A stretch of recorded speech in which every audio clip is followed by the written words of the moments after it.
عن ابن عباس رضی اللہ تعالی عنہ قال قال رسول اللہ صلی اللہ علیہ وسلم من اصیب بمصیبت بماله او فی نفسه فکتمها ولم یشعها الى الناس كان حقا على الله ان یغفر له. فقال علیہ الصلاۃ والسلام ما من شيء يصيب المؤمن في جسده یؤذیہ الا کفر اللہ عنہ به من سیئاته. اللہ کے نبی صلی اللہ علیہ وسلم فرماتے ہیں کسی کو جانی یا مالی مصیبت پہنچی، تکلیف پہنچی، فکتمها، اس نے اس مصیبت کو، اس تکلیف کو چھپا کے رکھا. کیا مطلب چھپا کے رکھا؟ وَلَمْ يُشِعْ إِلَى النَّاسِ، لوگوں کے سامنے واویلا نہ کیا، شکوے شکایت نہ کی.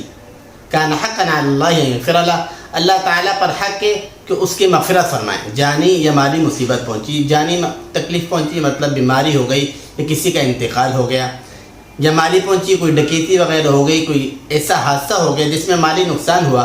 اب اس شخص نے جس کو جانی یا مالی مصیبت پہنچی اس نے اس پر صبر کیا اور اس کو لوگوں کے سامنے شکوے شکایت نہ کی، تو اللہ تعالیٰ پر حق ہے اس کی مغفرت فرمائیں. اور اللہ کے نبی صلی اللہ علیہ وسلم دوسری حدیث میں فرماتے ہیں مومن کے جسم کو کوئی مصیبت پہنچی اور اس مصیبت کی وجہ سے مومن کے جسم کو تکلیف ہوئی تو اس تکلیف کی وجہ سے اللہ تبارک و تعالیٰ اس کے گناہوں کو معاف فرماتے ہیں. حضرت حسن بصری رحمہ اللہ فرماتے ہیں حضرات صحابہ اکرام رضی اللہ تعالی عنہم اجمعین ایک رات کے بخار کو گزشتہ گناہوں کا کفارہ سمجھتے تھے. حضرت حسن بصری فرماتے ہیں حضرات صحابہ اکرام رضی اللہ تعالی عنہم اجمعین ایک رات کے بخار کو گزشتہ گناہوں کا کفارہ سمجھتے تھے.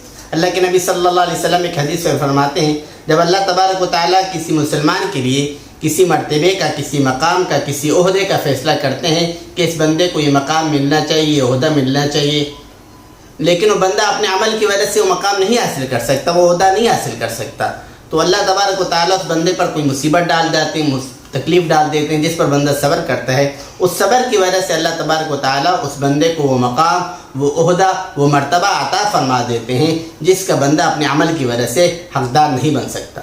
اور اللہ کے نبی صلی اللہ علیہ وسلم فرماتے ہیں کہ جب بندہ پر کوئی بیماری آتی ہے، تکلیف آتی ہے، تو اللہ تبارک و تعالیٰ کرامن کاتبین فرشتوں سے کہہ دیتے ہیں کہ اس بندہ، اگر یہ بندہ کوئی غلطی کرے تو اس کی غلطی کو نہ لکھو، اگر یہ بندہ غلطی کرے تو اس کی غلطی نہ لکھو، اس کی خطا نہ لکھو، لیکن اگر یہ کوئی نیک عمل کرتا ہے تو اس کو 10 گنا زیادہ لکھو.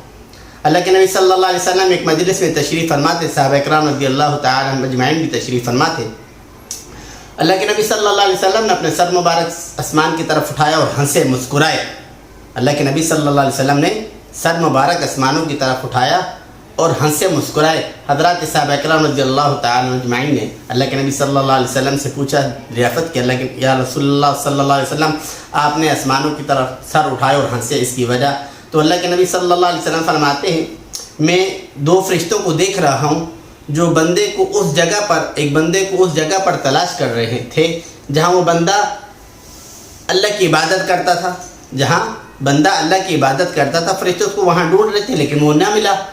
یہ فرشتے اللہ کے دربار میں حاضر ہو گئے اور انہوں نے کہا یا اللہ ہم فلاں بندے کی عبادت لکھا کرتے تھے جہاں وہ عبادت کرتا تھا، لیکن ابھی آپ کی طرف سے کوئی مصیبت آ گئی، بیماری آ گئی جس کی وجہ سے وہ بندہ عبادت نہیں کر پا رہا. تو اللہ تبارک و تعالیٰ کرامن کاتبین فرشتوں سے حکم دیتے ہیں، فرشتوں کو حکم دیتے ہیں کہ جو بندہ حالت صحت میں، تندرستی میں جو عمل کرتا تھا وہ عمل اسی طرح لکھتے رہو، اس میں کمی نہ کرو. تو مصیبت میں صبر کرنے پر اللہ تبارک و تعالیٰ کے ہاں بہت زیادہ اجر ملتا ہے.